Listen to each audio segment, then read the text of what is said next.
Et salut les sceptiques des étoiles! Alors je sais ce que vous vous dites, mais qui est cet étrange individu vêtu d'une blouse blanche qui est en train de vous parler? Eh bien, on s'en fout, vous le saurez au prochain épisode, parce que pour l'instant, il est urgence. Comme vous le savez tous, le lundi 15 avril 2019, un terrible incendie a ravagé le toit et la flèche de la célèbre cathédrale Notre-Dame de Paris.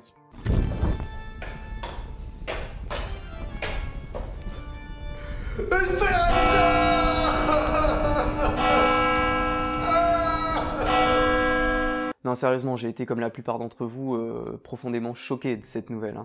Parce que bien que je sois profondément athée et très critique des religions, je reste pas moins sensible à l'histoire et à l'héritage culturel de mon pays, et pour moi, forcément, Notre-Dame, ça fait partie de cet héritage culturel. Enfin bref, tout ça pour dire que dans cette vidéo, j'ai aucun intérêt malveillant envers cette cathédrale, envers l'église catholique, ou envers tous ceux qui ont été choqués par la destruction du toit de cette cathédrale. Cette vidéo, en fait, elle est seulement là pour analyser la qualité des arguments de ceux qui prétendent que cet incendie est d'origine criminelle, d'un attentat, d'un complot gouvernemental, etc. Et oui, car cet incendie a fait fleurir de nombreuses hypothèses sur son origine. Il y a cette croyance que le hasard ou l'accident, ça n'existe pas, tout est intentionnel. Et dans l'esprit des gens, un grand événement, ça doit avoir aussi une grande cause, forcément. Ça peut pas avoir juste une cause toute bête. Alors ça veut pas dire non plus qu'il faut écarter toute possibilité d'incendie criminel, hein. Et d'ailleurs, l'enquête sera là pour déterminer ça. Mais soyons honnêtes, à l'heure actuelle, tout porte à croire qu'il s'agissait en fait d'un incendie accidentel, une sorte de mélange entre un coup de pas de chance et une négligence. Et cette vidéo est là en fait pour vous expliquer pourquoi je pense que c'est l'hypothèse la plus rationnelle avec les éléments dont on dispose pour l'instant. À titre indicatif, je vous affiche le plan de cette vidéo. Et comme cette vidéo est longue, je vous ai préparé des petits renvois dans la description et dans les commentaires, donc vous avez juste à cliquer dessus pour aller directement à la partie de la vidéo qui vous intéresse. Et c'est parti pour le débunkage.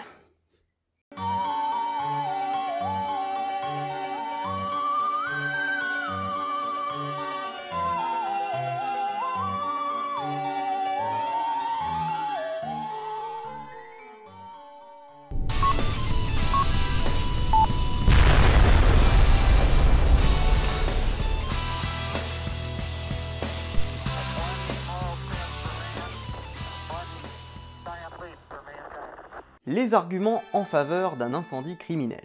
Comme on l'a dit, beaucoup de gens pensent que cet incendie serait le fruit d'une intention criminelle. Et on a donc vu passer sur les réseaux sociaux tout un tas d'arguments qui essayent de nous le prouver.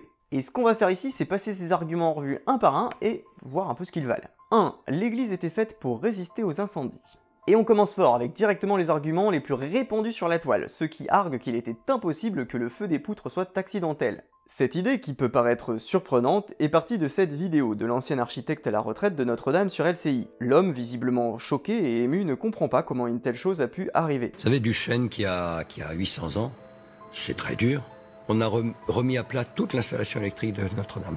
Donc il n'y a pas de possibilité de court-circuit. Toute la détection et protection incendie de la cathédrale.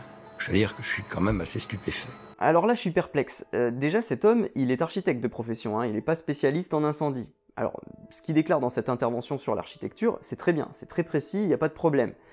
Mais ce que les gens ont retenu principalement, c'est ses déclarations sur un sujet qu'il connaît quand même normalement beaucoup moins, à savoir sur le feu et son comportement. Ensuite, sur le fait que l'installation électrique et la sécurité venaient d'être refaites, oui d'accord, c'est vrai qu'un règlement interne spécial pour la sécurité incendie avait été développé pour Notre-Dame en 2008, ce qui montrait une volonté d'agir en ce sens. Mais non, désolé, ça ne me convainc pas.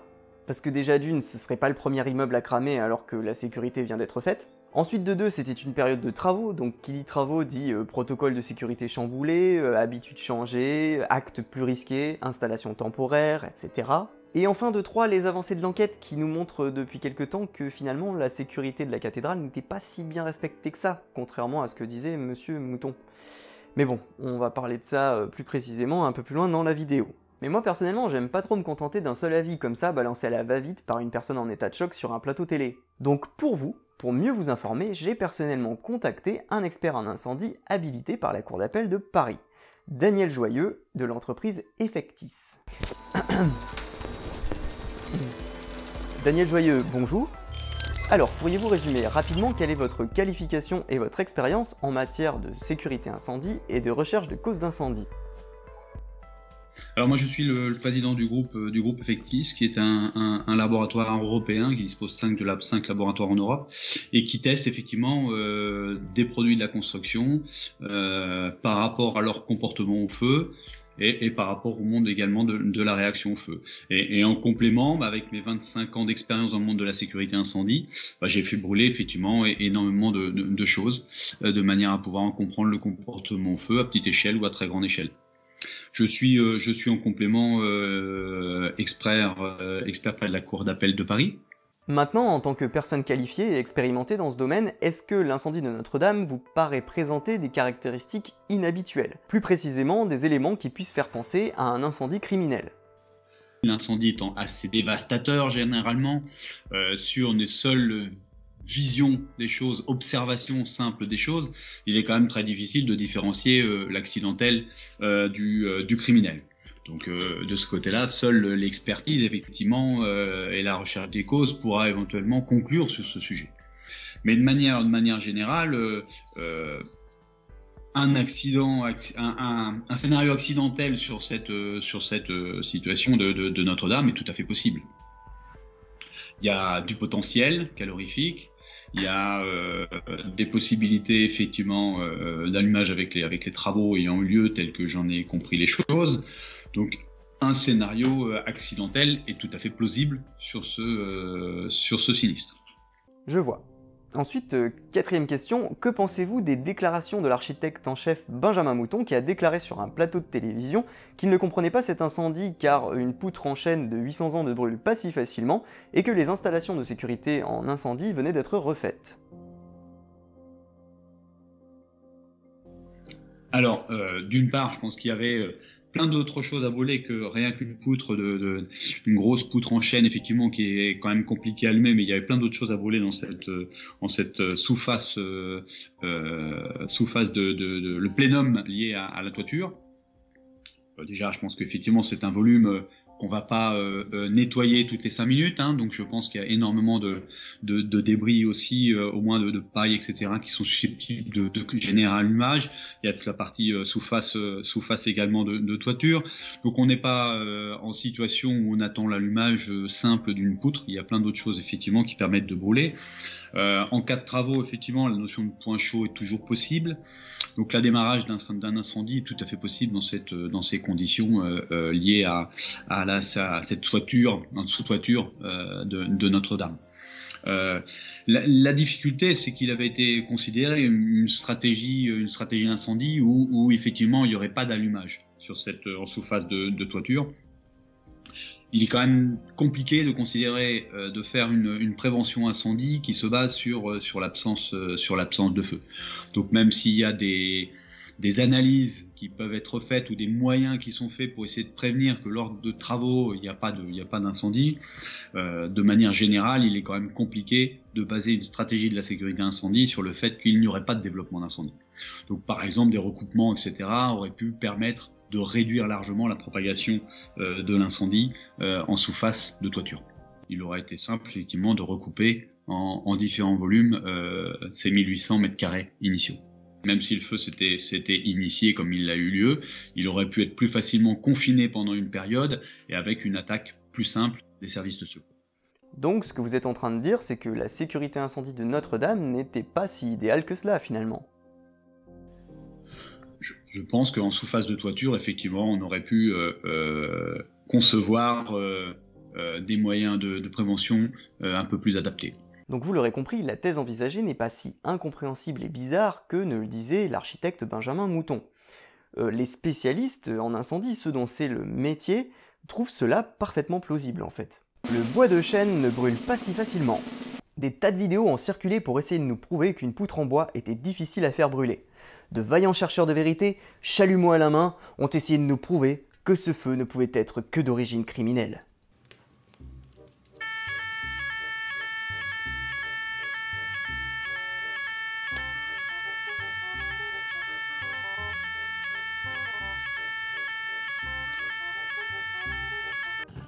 Une poutre de 300 ans. Chalumeau, 1200 degrés. Et le chêne, ça brûle pas comme ça. sur une poutre de 300 ans.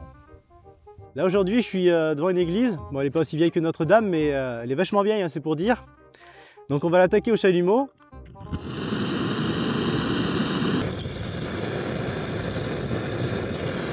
Voilà, si ça c'est pas la preuve, hein. Bon ok, j'avoue, la dernière c'était une parodie. Mais franchement, je vous assure qu'on n'est pas si loin que ça des originaux en termes de méthode. Il n'y avait pas que des grosses poutres dans cette charpente, il y avait aussi des petites poutres, des fines voliges, des petits éléments, des strates de poussière, du bois décomposé, des nids d'oiseaux, etc., etc. Et puis l'élément le plus important de cette expérience, ils sont à l'air libre!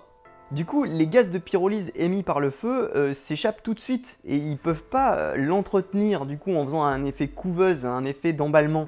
Parce que le feu, des fois, il couve tranquillement pendant des heures avant de vraiment démarrer. Le point chaud, qu'il soit électrique ou autre, il a le temps de lentement réchauffer le bois, de le faire fumer, etc. Et tout ça, c'est un processus long. Ça arrive pas en 2 minutes à l'air libre avec un briquet à la main. Enfin, et surtout, la principale question à se poser quand on regarde ces vidéos, c'est mais qu'est-ce qu'ils essayent de prouver en fait? Que des poutres en bois, ça peut pas brûler accidentellement? Mais ça, c'est mort déjà, parce que des exemples, on en a des tonnes. Regardez, le 15 juin 2015, la basilique Saint-Donatien de Nantes a été frappée elle aussi par un violent incendie d'origine accidentelle qui a détruit les 3/4 du toit. Cet incendie aurait été entraîné par une opération de soudure. Ils ont mis moi j'appelle ça une rustine, dessus, chauffée au chalumeau, et ça a malheureusement provoqué le feu dans le bois qui était au-dessous, et ça s'est communiqué à une charpente qui est là quand même depuis 1880 et qui a eu le temps de sécher. Ah bah non, c'est vrai, c'est pas possible, pardon. Il y a des gens sur internet qui l'ont prouvé. Et le chêne, ça brûle pas comme ça. Donc autant pour moi, l'incendie de la basilique Saint-Donatien ne pouvait pas être accidentel. Donc c'est sûrement un incendie criminel commandité par Macron. Et le 28 juillet 1972, c'est encore un ouvrier couvreur effectuant des réparations sur la toiture de la cathédrale Saint-Pierre et Saint-Paul à l'aide d'un chalumeau qui a mis le feu accidentellement à l'édifice. Ah bah non, c'est vrai, c'est pas possible, pardon. Il y a des gens sur internet qui l'ont prouvé. Et le chêne, ça brûle pas comme ça. Donc autant pour moi, l'incendie de la cathédrale Saint-Pierre et Saint-Paul ne pouvait pas être accidentel. Donc c'est sûrement encore un incendie criminel commandité par Macron. Il avait pas un discours à prononcer le 28 janvier 1972? Non mais, faudrait vérifier quand même. Et le 4 juin 1836, un vaste incendie dû à la négligence de 2 ouvriers plombiers détruit aussi la toiture et la charpente en bois de châtaignier de la cathédrale Notre-Dame de Chartres. C'est possible ça de faire prendre feu accidentellement à une poutre en châtaignier? Attendez, il faut vite vérifier ça, je demande vite l'avis d'un mec lambda sur internet. Faire brûler une cathédrale, c'est pas si facile que ça, hein. Alors? Elle brûle pas cette connasse, hein? Voilà. Si ça c'est pas la preuve. Ah bah autant pour moi, apparemment c'était pas possible non plus de faire brûler accidentellement la cathédrale de Chartres. Donc c'était probablement aussi un incendie criminel commandité par les francs-maçons. Voilà, j'espère qu'on s'est compris. Les incendies accidentels, ça existe, ça a beaucoup existé au cours de l'histoire. Et en fait, des toits de cathédrales ou de palais qui brûlent, vous en trouverez vraiment des centaines sur Wikipédia, quoi. 3. Le feu se propage trop vite. Certains ont pu affirmer que le feu se répandait trop vite sur le toit pour que cela soit naturel. Alors déjà, je pense qu'il faut relativiser les choses au niveau de la vitesse. On sait que le feu a commencé vers 18h20 grâce à la première alarme incendie, pour finalement embraser le toit et la flèche vers 19h et faire s'effondrer la flèche à 19h50, c'est-à-dire 1h30 après le début de l'incendie. Et ce n'est que 1h10 plus tard encore que le feu atteint la tour nord de l'autre côté du toit, vers 21h. Donc en gros, il a fallu 2h40 au feu pour se répandre sur l'ensemble de la charpente. Ça vous semble peut-être hyper trop rapide et hyper pas naturel, mais personnellement je trouve que c'est juste un feu de toiture normal. En plus bon, ça vaut ce que ça vaut, parce que bon, c'est juste un témoignage perso, hein, mais j'ai moi-même été pompier volontaire pendant 5 ans dans l'agglomération grenobloise, donc des incendies j'en ai vu quelques-uns, et je peux vous dire que le feu, bah oui ça va vite. Hein. Il y a des pompiers des fois, ils se font coincer dans des feux de forêt parce que le feu il va trop vite. Au début, il couve pendant très longtemps, il a du mal à démarrer, mais une fois que c'est parti, alors là, il gagne en puissance de façon exponentielle. En fait, le feu, il se propage par conduction, convection et rayonnement. Par conduction, ça veut dire qu'il se transmet par les objets qui conduisent bien la chaleur, comme le métal par exemple. Vous savez, quand vous avez une poêle à frire sur le feu et que vous touchez le manche, bah vous vous brûlez, pourtant le manche il est pas sur le feu. Bah voilà, c'est ça la conduction en fait. La convection, c'est le transfert de chaleur qui s'effectue par les fumées brûlantes qui s'échappent de l'incendie et qui peuvent parfois aller foutre le feu plusieurs étages au-dessus du foyer de l'incendie, hein, dans un immeuble. Et le rayonnement, c'est le transfert de l'énergie du feu par les ondes qu'il émet. Vous savez, quand vous vous approchez trop près d'un feu de cheminée, ça commence à vous brûler un peu. Et c'est ça le rayonnement. Et il se trouve que dans un gros feu de toiture comme celui de Notre-Dame, tous ces phénomènes gagnent de plus en plus en puissance, jusqu'à ce que l'énergie dégagée par la conduction, la convection, le rayonnement, fasse tout cramer autour du feu et de plus en plus vite. C'est un effet d'emballement si vous voulez. Donc non, a priori, le feu ne se propage pas trop vite, il se propage normalement. D'autre part, dans la même veine, il y a eu aussi la fausse information propagée par le site F de Souche, qui prétendait qu'il y avait eu 2 foyers à l'incendie. Cette fausse information avait pour base une interprétation foireuse des propos de Pujadas sur LCI, qui au milieu des heures et des heures d'informations en continu lance effectivement cette phrase. Mais qui menace aussi l'édifice par ailleurs, puisqu'on le distingue nettement, il y a au moins 2 foyers, et que ailleurs c'est la charpente, c'est le toit de Notre-Dame de Paris qui brûle. Mais ce qu'il voulait dire, c'était juste qu'on voyait le feu à plusieurs endroits sur le toit de la cathédrale. Et c'est bien normal, car comme je l'expliquais à l'instant, une fois que le feu a grossi, les différents modes de propagation du feu peuvent faire prendre feu à plusieurs endroits différents de la toiture. D'ailleurs, Pujadas a bien dit 2 foyers, mais en aucun cas il n'a dit qu'il y avait eu 2 départs de feu. La nuance est très importante, mais le rédacteur de F de Souche a joué sur la confusion des termes pour essayer de confirmer ses croyances sur l'origine de l'incendie. Et cette confusion bien pratique a aussi posé des difficultés aux décodeurs dans leur article disant que c'était une fake news. Les complotistes ont contre-attaqué immédiatement sur la toile en disant que les décodeurs étaient pris la main dans le sac en train de mentir, tout en montrant l'extrait avec Pujadas. Mais c'était quand même une fake news, puisque F de Souche essayait en fait de suggérer dans l'esprit de ses lecteurs qu'il y a eu 2 départs de feu, et donc que l'incendie n'était pas accidentel. Regardez par exemple le tweet de cet homme politique qui s'est laissé totalement abuser par la suggestion de cette fake news, en évoquant 2 départs de feu au lieu de dire 2 foyers. Or Pujadas n'a jamais voulu dire ça, donc désolé les gars, c'est bien une fausse information de la part de F de Souche, et bien vicieuse celle-là en plus. 4. L'incendie criminel a été initié par de la thermite. Alors non, pas ces termites-là. Il paraîtrait que l'incendie aurait été initié par de la thermite, un explosif silencieux particulièrement brûlant qui est capable de brûler, de fondre à peu près n'importe quoi en quelques secondes. Et petit détail amusant, cet argument de la thermite est également une hypothèse avancée par les tenants des théories du complot pour la chute des tours jumelles du World Trade Center le 11 septembre 2001. Parce que vous savez, ce qui est génial avec la thermite, c'est que c'est un explosif silencieux.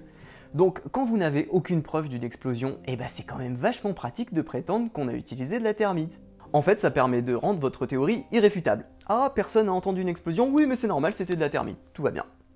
On va se pencher par exemple sur ce visuel qui a été partagé plusieurs milliers de fois sur Twitter et Facebook. Alors déjà, première chose qui pue, la source. Un pompier anonyme.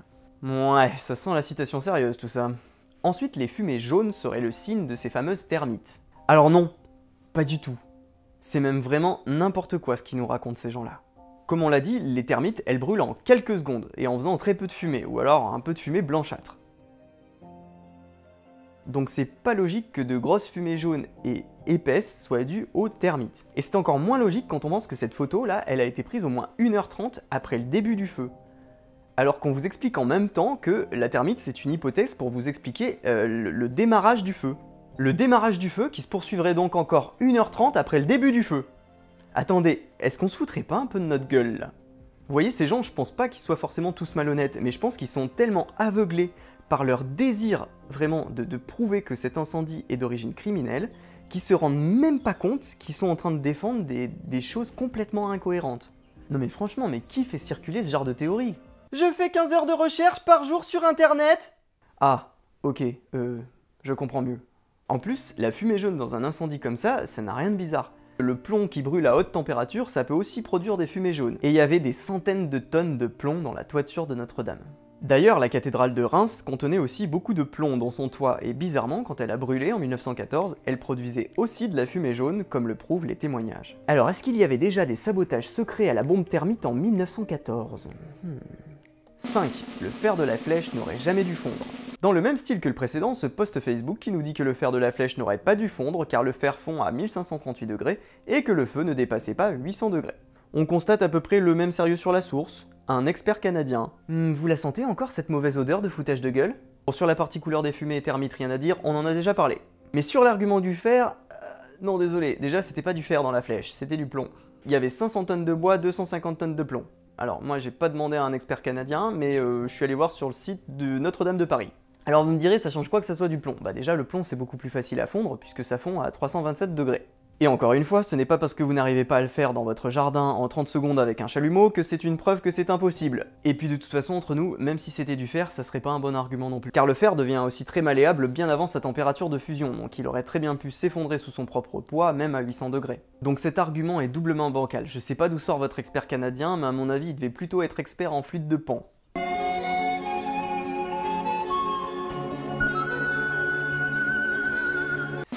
Les médias ont dit tout de suite que c'était accidentel sans attendre l'enquête. Alors oui, ça c'est vraiment une affirmation qui revient très souvent sur les réseaux sociaux, c'est que les médias, ils auraient dit tout de suite que c'était accidentel, en fait avec l'idée sous-jacente que ça serait intentionnel, qu'ils essaieraient de nous avancer sur une fausse piste. Donc en fait, des centaines de journalistes de plein de rédactions différentes se seraient concertés en secret pour nous tromper et nous cacher la vérité sur Notre-Dame. Alors je sais pas exactement comment fonctionne le métier de journaliste, mais déjà à première vue, ça m'a l'air un peu gros comme truc. Ensuite, sur les éléments factuels, il me semble que cette idée ne colle pas trop non plus. C'est sur BFM TV à 19h10 que sont diffusées les premières images médiatiques de l'incendie, et ils disent bien qu'ils ne savent pas l'origine de l'incendie. Pour le moment, on n'a aucune idée de l'origine de ce sinistre, mais c'est un incendie en cours à Notre-Dame-des-Paris. On retrouve la même prudence également dans les premiers messages du Parisien ou de France Soir. Cependant, rapidement, une dépêche AFP de 19h14, soit à peine quelques minutes après la médiatisation de l'incendie, vient changer la donne des débats en annonçant que le feu serait potentiellement lié aux travaux de rénovation. Les médias se sont alors mis à relayer cette dépêche AFP tout en utilisant chaque fois du conditionnel, genre l'hypothèse accidentelle est privilégiée ou encore l'incendie serait potentiellement lié aux travaux. Enfin, c'était loin d'être aussi affirmatif que certains le prétendent en tout cas. Je pense que c'est surtout cette histoire de travaux qui a joué en fait. Ça a tout de suite convaincu les journalistes parce que ça paraissait logique, tout simplement, donc ils ont tout de suite accepté cette version. Surtout qu'ils n'avaient aucun autre élément sous la main qui pouvait leur permettre d'affirmer une autre version. Donc bon, ils allaient quand même pas inventer des éléments juste pour faire plaisir à ceux qui ont envie de croire que c'est criminel. A noter que les pompiers ont également confirmé dès 19h que l'incendie était parti des combles sous la flèche qui étaient en cours de restauration. Donc ça a encore conforté les journalistes dans cette idée que l'hypothèse de l'accident et du lien avec les travaux était évident et que voilà, ils sont pas allés chercher plus loin. Alors peut-être qu'ils auraient dû être encore plus prudents dans les mots qu'ils utilisaient, je sais pas, ça c'est à vous de vous faire votre opinion, peut-être qu'ils auraient dû rappeler toutes les 2 minutes que c'était peut-être criminel quand même, mais moi je pense pas en tout cas qu'il y avait de volonté intentionnelle de la part des médias de tromper les gens en tout cas. 7. Pourquoi on n'a pas envoyé de Canadair ou d'hélicoptères bombardiers d'eau? Une idée qui est beaucoup ressortie sur les réseaux sociaux, c'est qu'il aurait fallu utiliser des moyens radicaux, genre des Canadair ou des bombardiers d'eau. Et même Donald Trump l'a tweeté sous le coup de l'émotion. Tellement horrible de voir cet impressionnant incendie à la cathédrale Notre-Dame de Paris. Peut-être que les bombardiers volants pourraient l'éteindre. Il faut agir vite. Et c'est là qu'on se rend compte que nos réactions instinctives ne sont pas forcément les plus adaptées. Laurent Nunez, le secrétaire d'État au ministère de l'Intérieur, l'explique bien. Il est bien évident que sur un incendie comme celui-ci, l'utilisation d'engins de largage d'eau par des moyens aériens aurait été extrêmement dangereux et aurait présenté un risque majeur, un danger total pour la structure et donc ce ne sont pas des moyens adaptés. Sur Twitter, la sécurité civile a rappelé que ce moyen n'était pas approprié pour éteindre l'incendie. Et enfin, un site spécialisé en aviation a posté un long article pour expliquer également que les Canadair et les HBE, hélicoptères bombardiers d'eau, ne pouvaient rien faire contre l'incendie de Notre-Dame. Il aurait fallu retirer les équipes de pompiers au sol et les grandes quantités d'eau pouvaient faire s'effondrer la voûte. 8. L'individu mystérieux sur l'échafaudage. Une photo a beaucoup circulé dès le début des rumeurs, celle du type qui regarde la flèche brûlée, se tenant debout nonchalamment sur les échafaudages. Et cette nonchalance s'explique assez facilement, puisqu'il s'agissait en fait d'une statue. Celle en haut du toit d'avant, mais la perspective et l'angle de la photo trompent notre esprit. 9. Le type suspect sur la coursive extérieure du beffroi. Cette courte vidéo est tirée d'un tweet très partagé, qui trouve très troublant la vidéo d'un homme marchant sur la coursive. Le tweet a un gros succès et il est alors signalé au fact-checker Fake Investigation, qui découvre une vidéo en meilleure qualité et débunk cet argument sans laisser de doute. La vidéo a été prise à 20h45, soit 2 heures après l'incendie. L'homme est visiblement un pompier, en veste de feu rouge plus gilet jaune. Et je dois dire qu'on aperçoit plutôt bien le pompier. Et pourquoi un gilet jaune? Parce que c'est ce que portent certains officiers pompiers en intervention. Et devinez qui on voit passer sur cette coursive 2 minutes après? Très troublantes images d'un individu bizarrement accoutré. Il s'agissait donc d'un pompier dans un bâtiment en feu. Effectivement, c'est très troublant. Au passage, j'en profite pour faire de la pub pour ce compte Twitter de débunkage, Fake Investigation. Il fait vraiment un super boulot, donc n'hésitez pas à le follow en masse. 10. D'autres églises et sites catholiques ont été attaqués. Alors oui, c'est vrai, comme l'indique le journal Le Monde par exemple, il y a effectivement eu une augmentation des actes antichrétiens et des actes de vandalisme envers les églises. Mais ce n'est pas un argument. Le fait que la sacristie de l'église de Bédoul-sur-Pétole ait été attaquée à coups de pierre par un groupe d'adolescents, ça ne prouve pas que Notre-Dame ait fait l'objet d'un incendie criminel. Tout simplement parce que ça n'a absolument aucun rapport. C'est pas parce qu'il y a eu de l'intentionnel ailleurs que ça prouve automatiquement qu'il y aura toujours de l'intentionnel partout, et que l'accidentel ne peut survenir nulle part. Enfin là, voilà, j'ai pas grand chose à dire, j'en appelle juste à votre logique et à votre bon sens. 11. Comme par hasard pendant les fêtes chrétiennes. On a pu entendre que, comme par hasard, cet incendie survenait en période de fêtes chrétiennes. Bon alors oui, c'est vrai, et c'était un peu avant Pâques. Le lundi de Pâques, c'était le lundi suivant, le 22 avril. Mais est-ce que vous avez réfléchi à toutes les périodes de fêtes chrétiennes qu'il y a dans ce pays? Un de mes followers Twitter a fait le compte, et il s'avère qu'entre l'Épiphanie, la Chandeleur, Mardi Gras, les Cendres, Carême, l'Annonciation, les Rameaux, Pâques, l'Ascension, Noël, etc., etc., et en comptant quelques jours avant et quelques jours après, on arrive à près de 26% de l'année qui serait couverte par une fête chrétienne. Donc c'est pas si exceptionnel que ça d'être en période de fête chrétienne. Et donc la coïncidence ne veut pas dire grand chose sur ce coup-là. 12. Notre-Dame était exceptionnellement fermée 1 heure avant ce jour-là.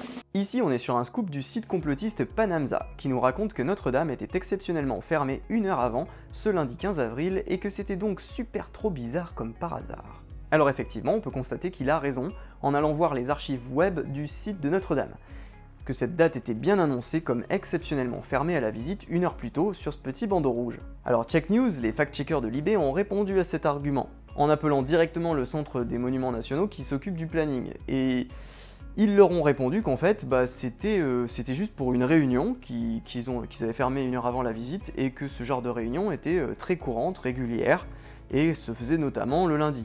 Alors effectivement, je suis allé vérifier la copie d'archives web précédente de la même page, celle de janvier, et il y avait là aussi un bandeau rouge annonçant la fermeture exceptionnelle à la visite pour le lundi 28 janvier, par exemple. 13. Il y aurait eu des bruits d'explosion avant l'incendie.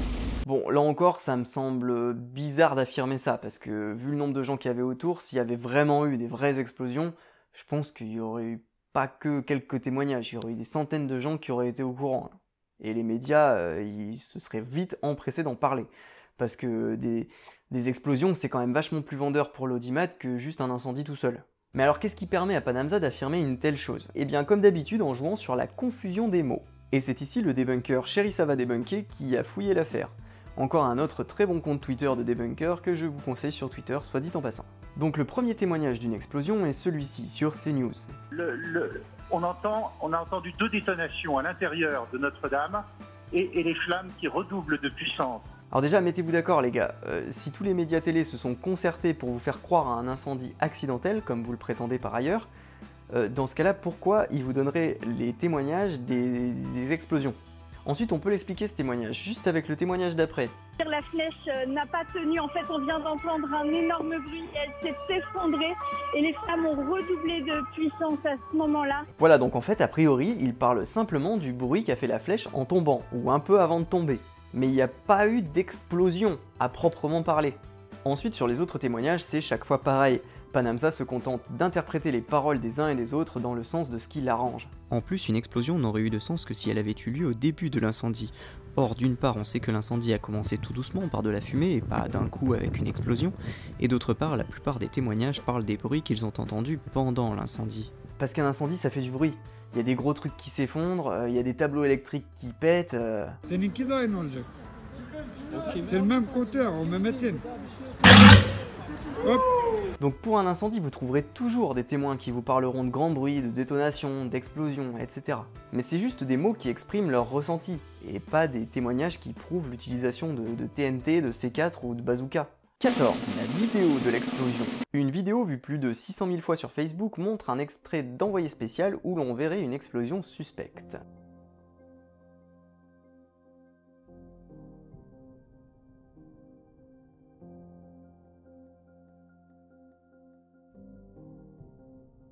Bon, je vais vous la faire courte, cette explosion n'a en fait rien de suspect si on regarde le rush complet. En fait, ce sont tout simplement des gros morceaux de la charpente d'au-dessus qui s'effondrent sur le toit d'en dessous, ce qui ouvre une brèche dans le toit, provoquant ainsi un appel d'air et l'amplification du feu d'en dessous. Donc les flammes sortent d'un coup et ça donne une impression d'explosion, tout simplement. Le ministère de la Culture censure les architectes en chef. Selon certains sites complotistes, le ministère de la Culture aurait interdit aux architectes des monuments historiques de répondre aux interviews sur Notre-Dame de Paris. Alors, les architectes en chef des monuments historiques, en fait, ce sont des fonctionnaires qui interviennent dans leur circonscription dès qu'il s'agit d'avoir des travaux de restauration des monuments dans leur circonscription. Les fact-checkers de Libé, Check News, ont contacté le ministère et les architectes en chef pour en savoir plus, et il en ressort que c'était juste un système de filtrage et d'autorisation par leur présidente qui avait été mis en place pour s'organiser un peu car ils étaient trop sollicités par la presse. Et d'ailleurs, certains architectes en chef continuaient à faire de nombreuses apparitions même après la soi-disant censure. Donc a priori, il n'y a pas de volonté de censure ici. Après, c'est vrai qu'on les a incités à s'exprimer de manière moins libre, puisqu'on leur a demandé de passer par des systèmes d'autorisation, de filtrage, etc. Mais le mot censure est vraiment trop fort, vraiment trop exagéré, je pense, pour cette situation. Des vidéastes ont pu monter sur le toit de Notre-Dame. Alors certains ont pu avancer l'argument qui est que depuis que les échafaudages avaient été installés pour les travaux, il était plus facile de déjouer la sécurité de la cathédrale et de grimper le long des échafaudages pour se retrouver sur le toit. Alors là, il faut bien reconnaître que c'est vrai. Et si une personne a vraiment mis le feu intentionnellement, alors ça me semble être effectivement l'hypothèse la plus probable qui expliquerait comment il aurait agi sans se faire intercepter à l'entrée. Cependant, après le passage de plusieurs personnes qui se sont filmées sur les toits de Notre-Dame, la sécurité avait quand même été renforcée. Ils avaient donc installé des alarmes de détection et des fils barbelés. Or, ce soir-là, aucune alarme n'a détecté d'intrus. Et en plus, ça aurait quand même été assez gonflé de tenter ça à cette heure-là devant tout le monde, avec le risque d'avoir des témoins à la montée ou à la descente. Jamy, dis à Marcel de faire chauffer le camion, on sait faire repérer. Marcel, démarre. Je crois qu'il y a Fred Calbourdon. Et voilà pour ce qui est des arguments matériels les plus sérieux, ou en tout cas les plus populaires, on va dire, que j'ai vu passer sur internet s'agissant d'un incendie qui serait d'origine criminelle. Alors il y en a sûrement d'autres que j'oublie, mais ceux que je vous ai donnés là, vraiment, c'était les plus répandus. Bon, c'est pas tout de répondre au comment de l'incendie criminel en répondant à tous ces arguments, encore faut-il répondre au pourquoi de l'incendie criminel. Quelle entité se cacherait derrière cet acte malveillant? Eh ben, il y a globalement 3 versions principales qui ont beaucoup circulé, à savoir la version du complot gouvernemental, la version de l'attentat islamiste et la version du complot israélien. Alors voyons maintenant chacune d'entre elles. La thèse du complot gouvernemental. Selon certains, et notamment au sein des mouvements politiques qui détestent Macron, on a beaucoup vu circuler la thèse selon laquelle l'incendie de Notre-Dame aurait été commandité intentionnellement par Macron et son gouvernement. Alors le problème ici n'est pas de savoir si vous avez raison ou pas de ne pas aimer Macron. Sachez que je n'en ai rien à foutre. J'ai aucune sympathie particulière pour ce président. Ce qui me pose souci à moi, c'est juste les arguments employés pour appuyer ces accusations. Et le premier problème que pose cette thèse, c'est encore un problème logique, on va dire. Macron étant un Français catholique, baptisé à l'âge de 12 ans à sa demande et élevé chez les jésuites, on pourrait quand même supposer qu'il lui faudrait une très bonne raison pour aller faire cramer la plus célèbre cathédrale de France. En plus, c'est quand même un des monuments les plus visités au monde, qui apporte un rayonnement à la France. Donc il y a un intérêt à la fois économique et stratégique pour le gouvernement à protéger ce monument plutôt qu'à l'attaquer. Il faudrait vraiment une très bonne raison logique pour qu'il l'attaque. Alors justement, voyons quels sont les motifs proposés par ceux qui défendent cette thèse du complot gouvernemental. 1. Reporter son discours. Ça, c'est sûrement le premier truc que j'ai vu germer sur les réseaux sociaux au moment de l'incendie. L'idée que, comme par hasard, c'était juste avant le discours de Macron. Ah! Donc si vous, un jour, vous êtes président, et que vous voulez éviter de prononcer un discours, vous faites cramer une cathédrale. Sérieusement. Ce serait pas plus simple de juste pas prononcer le discours, à la base. Surtout que son discours, il a fuité dans tous les médias, vu que c'était enregistré à l'avance. Donc au final, tout le monde a su ce qu'il voulait dire. Et puis, de toute façon, il a fait son discours quand même la semaine suivante. En fait, ça n'a strictement rien changé. 2. Aider les milliardaires à la défiscalisation. Effectivement, de nombreux dons de milliardaires ont afflué suite à l'incendie, et une loi a été votée par le gouvernement de Castaner pour défiscaliser ces dons avec un taux exceptionnel. Bon alors sur cet argument, 3 choses. Première chose, déjà la défiscalisation, ça fait pas gagner de l'argent à proprement parler, ça permet juste de faire en sorte qu'une partie de l'argent que l'on doit à l'État aille plutôt en partie à une autre cause précise que l'on préfère soutenir. Deuxième chose, je ne crois pas que les milliardaires aient besoin de Macron ou d'un incendie de cathédrale pour faire de l'optimisation fiscale.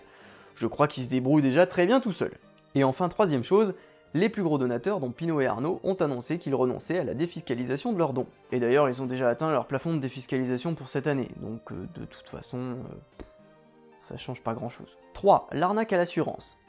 Oui, j'ai aussi vu passer quelquefois des tweets ou des posts Facebook dénonçant une éventuelle arnaque à l'assurance en complicité avec le gouvernement ou la maire de Paris, Anne Hidalgo. Là encore, on va passer vite parce que ça n'a pas vraiment de sens. En France, il y a un principe comme quoi l'État, il est son propre assureur, c'est-à-dire qu'il a pas d'assurance, donc je vois pas trop comment on peut faire une arnaque à l'assurance. Vous êtes vraiment des bouffons, ceux qui donnent Notre-Dame à une assurance. Putain, vous faites pitié, c'est grave. Surtout que c'est beaucoup trop voyant, hein. Les arnaques à l'assurance, à la limite, tu fais ça sur des petits trucs discrets que personne va aller enquêter, tu fais pas ça sur un incendie à Notre-Dame. 4. Affaiblir les gilets jaunes. Et oui, car comme par hasard, c'est tombé en période du mouvement des gilets jaunes, et que, tout comme l'attentat terroriste de Strasbourg et la fuite de gaz de la rue de Trévise à Paris, ce serait en fait un coup de poker du gouvernement pour détourner l'attention et affaiblir le mouvement des gilets jaunes. Bon, je dois vous dire que j'en ai marre de cet argument. Les gars, c'est tout le temps la période des gilets jaunes. Genre c'est tout le temps, en permanence, depuis novembre 2018. Donc oui, comme par hasard, l'incendie tombe en même temps. Oui, comme toutes les putains de choses qui se passent en France depuis novembre 2018 en fait. Regardez. Oh, j'ai fait tomber mes lunettes. Comme par hasard pendant le mouvement des gilets jaunes. Oh là là. Et puis sur le fait que ça doit détourner l'attention des gilets jaunes ou affaiblir le mouvement des gilets jaunes, je sais pas quoi. Mais regardez les chiffres, ça ne change strictement rien au nombre de manifestants, rien. Voire même pire, parce qu'en fait ça encourage le sentiment d'insécurité des Français, et du coup leur opinion négative du gouvernement qui est censé les protéger. Donc non, je suis désolé, ça profite pas du tout à Macron tout ça, pas du tout. Il faut arrêter avec cet argument-là, c'est stop, non. 5. Le projet d'aménagement pour 2040. Enfin, dernier argument très populaire en faveur du complot gouvernemental, il paraîtrait que Anne Hidalgo et François Hollande auraient vendu le parvis de Notre-Dame à Auchan et Unibail en 2016, dans le cadre d'un contrat d'aménagement de l'île de la Cité pour 2040. L'incendie aurait ainsi été un moyen d'accélérer la commercialisation des lieux. Ces prétentions proviennent à la base d'un obscur article de blog sur internet, repris ensuite par des comptes Facebook et des sites internet habitués à partager ce genre de thèse, pour finir par être très partagée. Notamment cette image par exemple, qu'on a beaucoup vu circuler et qui montre une vue d'artiste de Notre-Dame censée appartenir au projet. Alors qu'en est-il? En fait, il s'agit simplement d'une déformation des faits réels. L'idée de cet aménagement existe bel et bien, à partir d'une lettre de mission envoyée par François Hollande le 7 décembre 2015 au Centre des Monuments Nationaux. On remarque que c'est simplement une mission d'étude et d'orientation de ce que pourrait être l'île de la Cité en 2040. En gros, c'était juste un vague projet, il n'y avait rien qui était conclu, ni avec les entreprises, ni avec les architectes. Et surtout, il n'a jamais été question de vendre quoi que ce soit à Auchan et Unibail. En tout cas, les deux entreprises ont formellement démenti ça quand ils ont été contactés par un journaliste de 20 minutes à ce sujet. Et donc les architectes en question ont rendu leur rapport en 2016, mais vu que la présidence avait changé, du coup le projet il est resté lettre morte. Donc il était abandonné, ou en tout cas au moins en suspens depuis 2016 ce truc, jusqu'à ce que les complotistes nous le ressortent pour essayer d'en faire un argument. Ah! Et vous vous rappelez de l'image de Notre-Dame du futur que je vous ai montrée? Là on est carrément en face d'un flagrant délit de mensonge et de trucage photo. Regardez bien, ceci est censé être le projet datant de 2016, et ceci est la photo prise par le drone d'un journaliste russe juste après l'incendie. Et c'est pas juste une ressemblance, regardez, il y a exactement les mêmes voitures au même endroit. Donc là clairement, on est en face de gens qui cherchent à nous pigeonner. Avouez quand même que ça donne pas trop confiance et que ça donne pas trop envie de croire au reste de ce qu'ils disent. Et tenez, en bonus, voici les vraies images du projet. On voit bien qu'il n'y avait aucune modification de ce genre imaginée sur le toit de Notre-Dame à cette époque. La thèse de l'attentat islamiste caché par les médias. Donc ce serait un attentat islamiste, mais les médias voudraient nous le cacher. Cette thèse est surtout répandue dans les milieux conservateurs ou religieux catholiques, et bien souvent par hostilité envers les musulmans. Alors à première vue, l'idée d'un attentat islamiste contre Notre-Dame n'est pas inconcevable sur le principe.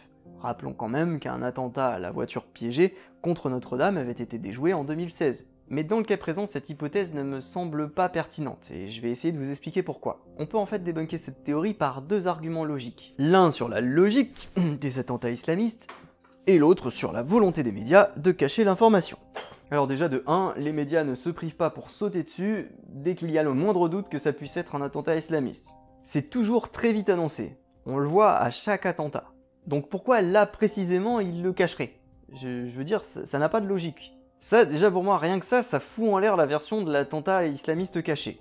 Mais c'est pas encore le pire. S'agissant du deuxième argument logique sur les attentats islamiques, je vous rappelle quand même qu'aucun groupe terroriste n'a revendiqué cet incendie. Pas même Daesh. Et pourtant, le but d'un attentat pour les terroristes, c'est quand même de se faire connaître par leurs actions pour terroriser la population, justement. C'est ça l'objectif des terroristes. Donc du coup, c'est quoi leur intérêt à cacher ça et à pas le revendiquer? Même si les arguments logiques nous montrent déjà l'incohérence de cette thèse, revenons dans le factuel pur, en parlant de deux fausses informations qui ont beaucoup circulé pour essayer de l'étayer. D'abord la vidéo avec l'homme qui crie Allah Akbar.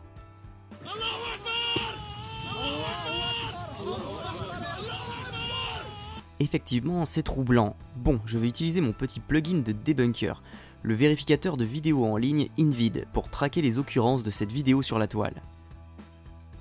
Je mets le lien et une petite incursion sur Google plus tard.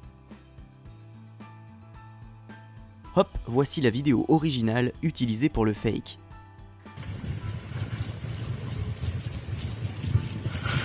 Mais alors d'où venait ce son Allahu Akbar ? Bon, on va partir du principe que les complotistes sont des feignants et qu'ils ont juste cherché un effet sonore sur YouTube.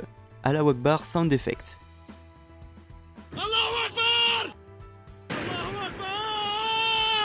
Oh, ça m'a l'air de bien coller tout ça. Vérifions maintenant avec le logiciel son Audacity.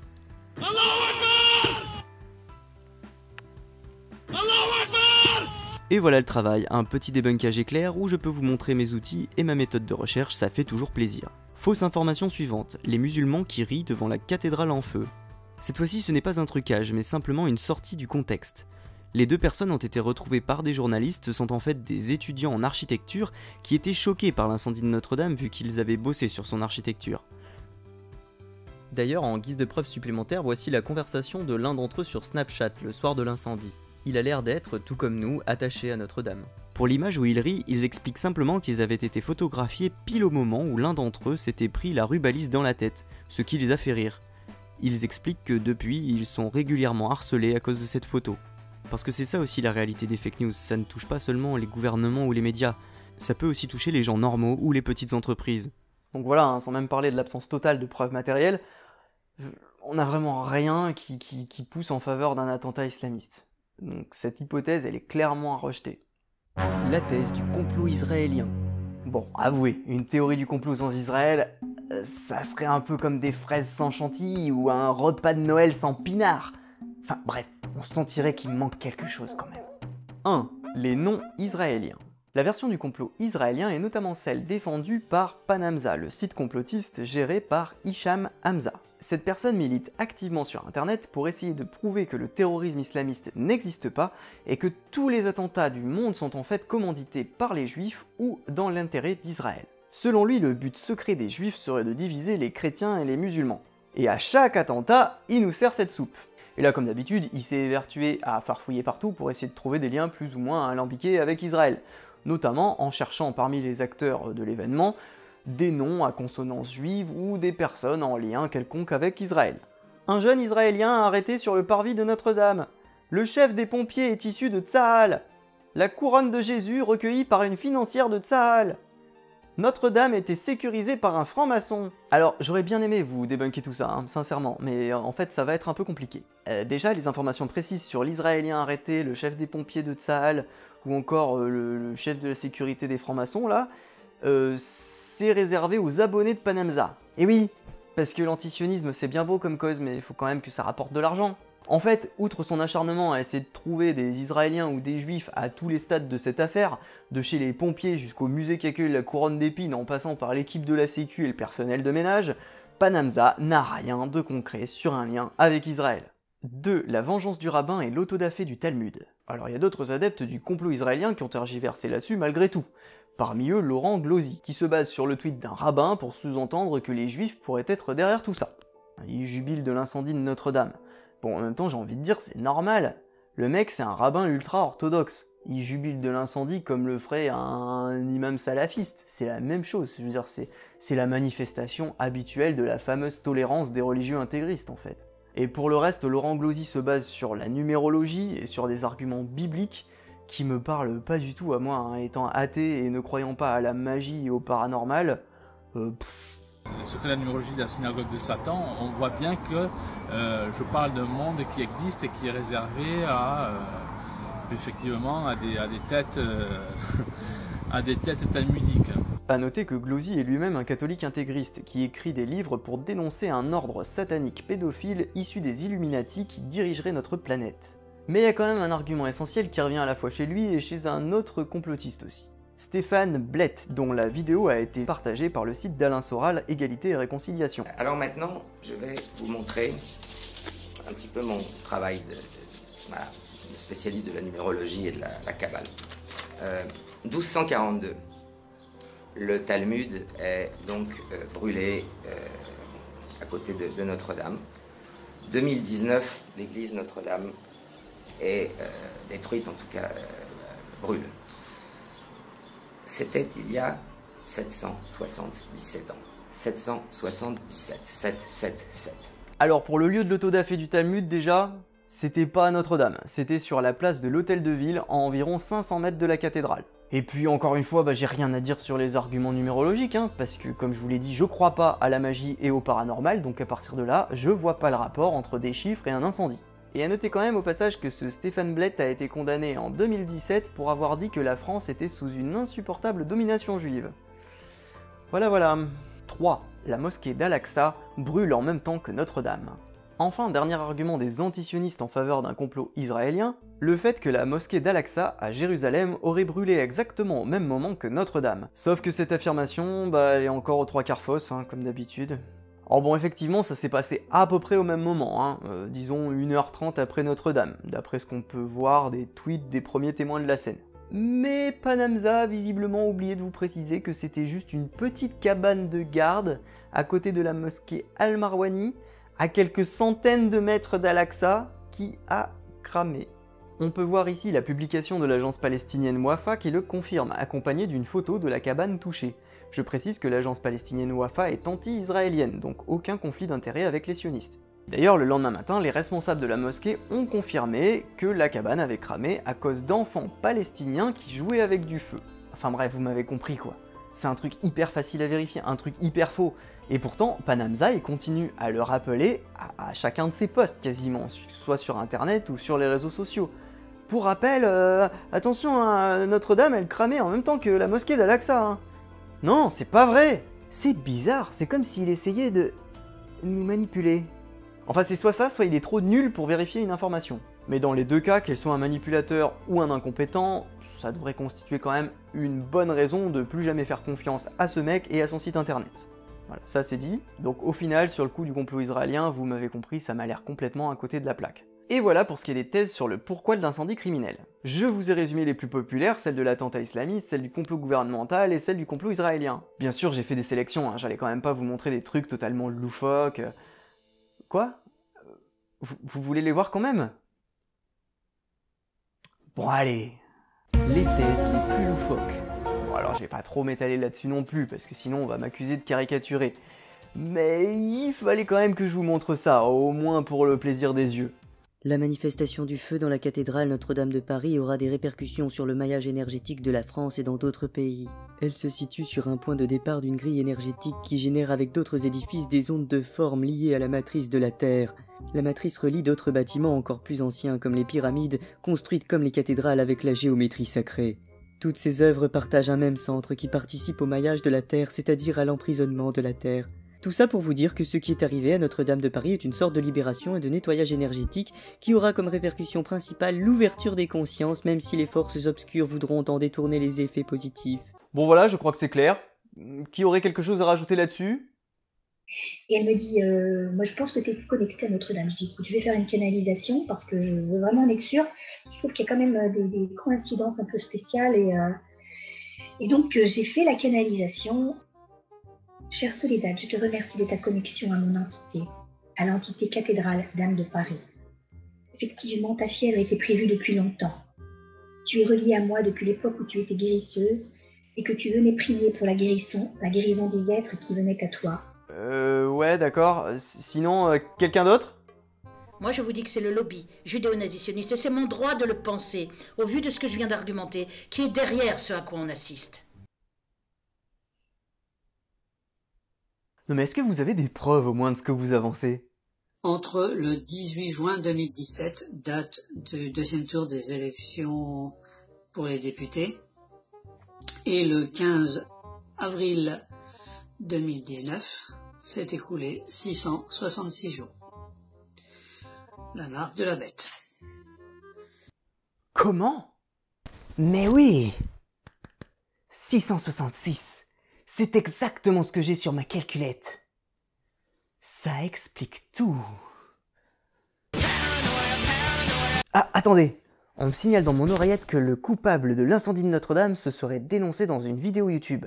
Voyons cela. Je suis un agent belge en contre-terrorisme de 57 ans. Et j'appartiens à une organisation qui s'appelle Gladio. Personne ne peut rien contre Gladio. Gladio a son quartier général en Belgique. Il m'a choisi. Voilà, je suis infiniment désolé d'être celui qui se trouve à l'origine de l'incendie de Notre-Dame. Bravo. Très courageux de la part de cet agent secret de nous révéler sa mission secrète 2 semaines après l'avoir fait.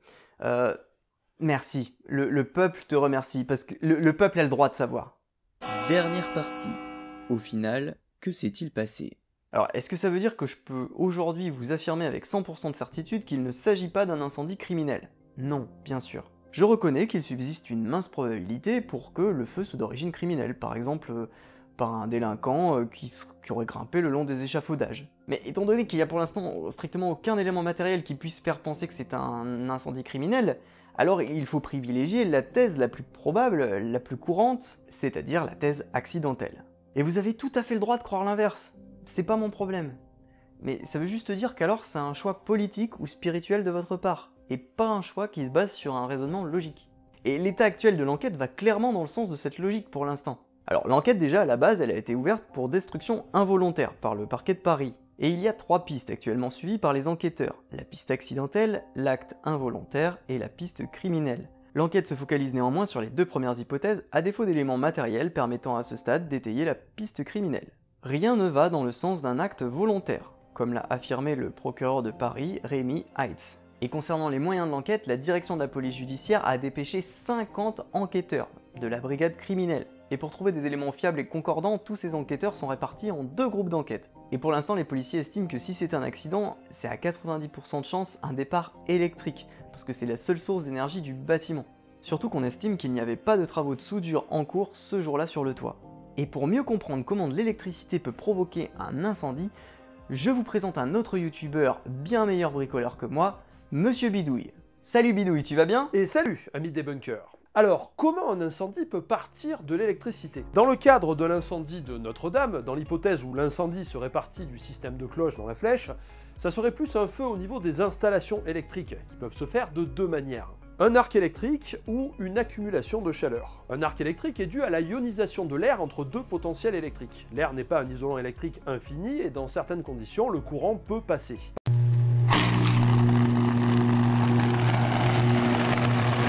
Dans ce cas, un arc électrique peut partir d'une carbonisation des isolants suite à un gros coup de chaud. Par exemple, un câble mal serré qui se met à chauffer, ce qui va carboniser petit à petit l'isolant aux alentours. Or, le carbone, c'est un conducteur électrique, et en bon conducteur, il va favoriser les arcs électriques. Le souci, c'est que les protections électriques actuelles en France ne peuvent pas détecter tous les types d'arcs électriques. Il existe des protections spécifiques, mais c'est pas obligatoire chez nous. L'autre effet de départ d'incendie électrique, c'est la surchauffe des éléments. Quand on a beaucoup de puissance consommée dans un circuit, cela se traduit par une forte intensité dans les conducteurs. Or, plus l'intensité est grande, plus le conducteur va chauffer. On appelle ça l'effet Joule. Cela peut être dû à une surcharge du circuit quand le câble est trop fin pour faire passer une grosse charge, ou quand on branche un appareil qui consomme trop par rapport aux dimensions du circuit. Si les fusibles ou les disjoncteurs thermiques protègent contre ce genre de problème la plupart du temps, il existe toujours des incendies qui sont déclenchés à cause de ça. On peut aussi mettre le feu à cause d'un défaut d'isolation à un endroit du circuit. Si un fil dénudé touche un élément métallique, ce dernier peut se mettre à chauffer et déclencher des incendies.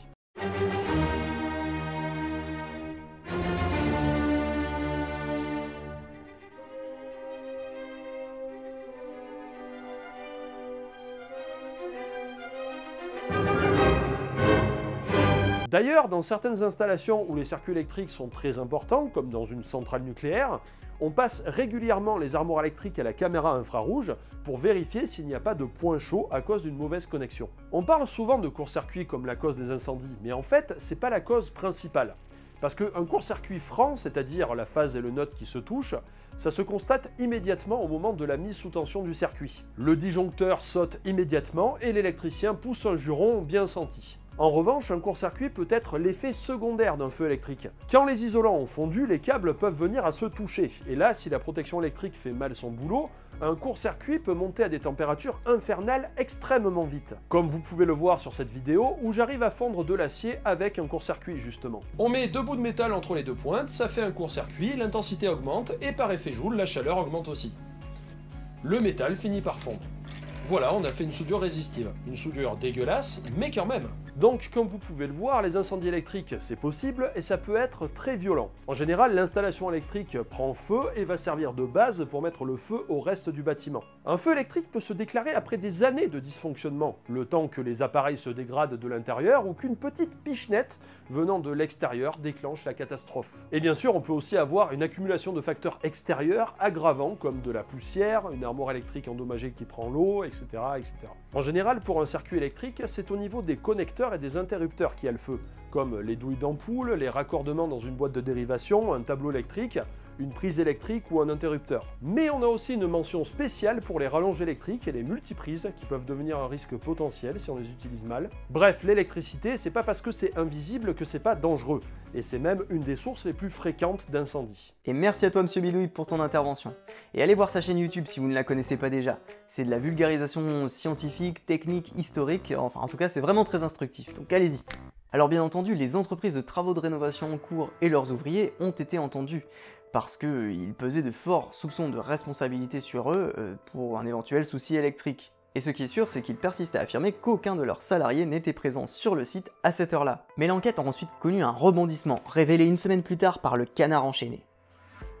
Les ouvriers fumaient et jetaient leurs mégots sur le chantier, et le clergé avait installé 6 cloches électriques dans les combles au mépris des règles de sécurité. Et le fameux architecte en chef, Benjamin Mouton, a été contacté par le Canard à ce propos. Et il a confirmé que cette installation de cloches électriques devait être provisoire à la base. Ah bah tiens, notre ami architecte en chef, il reconnaît que sa super sécurité trop bien refaite, elle était pas si bien respectée que ça finalement. Et là, tenez-vous bien, c'est vraiment du lourd et on sent qu'on se rapproche probablement de la vérité. Selon le Canard, 3 premières cloches de taille modeste avaient été installées en 2007 au-dessus de la clé de voûte du transept. Quant à la flèche, elle abritait 3 autres cloches, remise en service en 2012 au moment de la rénovation des grandes cloches des beffrois. Et ces fameuses cloches auraient sonné à 18h04 ce jour du 15 avril, soit seulement 15 minutes avant le déclenchement de la première alarme incendie. Ça colle quand même vachement bien tout ça. On sait donc que les consignes incendie de la cathédrale n'étaient pas respectées, que rien n'avait été fait pour améliorer les choses, et que des fils électriques et des tableaux de dérivation temporaire couraient à l'arrache dans les combles le long des charpentes sous la flèche. A partir de ça, on peut y mettre une hypothèse très probable du déclenchement de cet incendie. Les travaux de rénovation en cours ont probablement dû déplacer ou endommager, d'une façon ou d'une autre, les installations électriques non conformes qui se trouvaient sous les combles de la flèche. Et au moment où ces installations ont été remises en route pour faire sonner les cloches, et ben ça a créé un point chaud électrique et... Alors bien sûr, je ne peux pas vous affirmer avec certitude que cette version de l'histoire est la bonne. Moi, j'ai pas la science infuse, j'ai pas la vérité comme certains. Mais au moins, on est dans le domaine du logique et du probable, c'est tout ce qui compte pour moi, en attendant les résultats de l'enquête. Mais il faut encore qu'on parle d'une chose, les résultats de l'enquête. Ne vous attendez pas à ce que ça calme les croyances des gens les plus convaincus. Les croyances sont très tenaces. Et la différence entre les complotistes et les sceptiques se trouve précisément là. Moi, j'ai aucun enjeu à croire telle ou telle version. Je suis juste une méthode qui m'a l'air plus rigoureuse que les autres, pour parvenir à une conclusion. Donc, si les résultats de l'enquête me donnent tort, je reconnaîtrai que, ah bah oui, bah je me suis trompé, effectivement, c'était un incendie criminel. Ok, pourquoi pas, m'en fous. Par contre, si l'enquête donne tort aux complotistes, qui ont vraiment envie de croire que c'est criminel, là, vous pouvez être sûr qu'ils avaleront pas ça si facilement. Donc je vous prépare à l'idée, hein. Préparez-vous au fameux « L'enquête a été bâclée !» ou encore « Il faut ouvrir une nouvelle enquête indépendante !» Mais bon, c'est comme ça, c'est la nature humaine, je dirais qu'on n'y peut rien, malheureusement. Enfin, en tout cas, j'espère que vous avez aimé cette vidéo. Moi, en tout cas, ça m'a plu de travailler sur ce sujet, même si ça a été énormément de travail. Donc pour me soutenir dans cette démarche, pensez bien à mettre un pouce bleu à cette vidéo, pensez aussi à m'écrire un petit commentaire, et puis surtout, pensez à me partager au maximum cette vidéo sur les réseaux sociaux. Et enfin, j'ai aussi un compte Tipeee et Utip si vous voulez me verser un petit pourboire, afin que je puisse développer cette chaîne YouTube. Allez, ciao les sceptiques! Et je vous surveille depuis les étoiles, alors gardez les pieds sur terre. N'est-ce pas hein? Et la sommage laisse savoir que parfois finalement croire c'est moins chronophage que savoir. Jolie, merveilleuse, ouais soit, mais pas seulement. La théorie de la terre creuse est plate et inversement. C'est parfois tellement ridicule dans les délires lunaires que ça ferait passer de vraies magouilles pour des égarements similaires. Mais gare au simulacre, à ce qu'il y a derrière et ce qui te l'amène, gare aux écarts. Ainsi de l'art de discerner le vrai de la merde, ça complote hein? Ça pense à tout. Et quand il se passe des choses, on sait ce qui se cache dessous, ouais, complot. Complot partout, qu'importe la question qu'on se pose, de toute façon c'est la réponse à tout.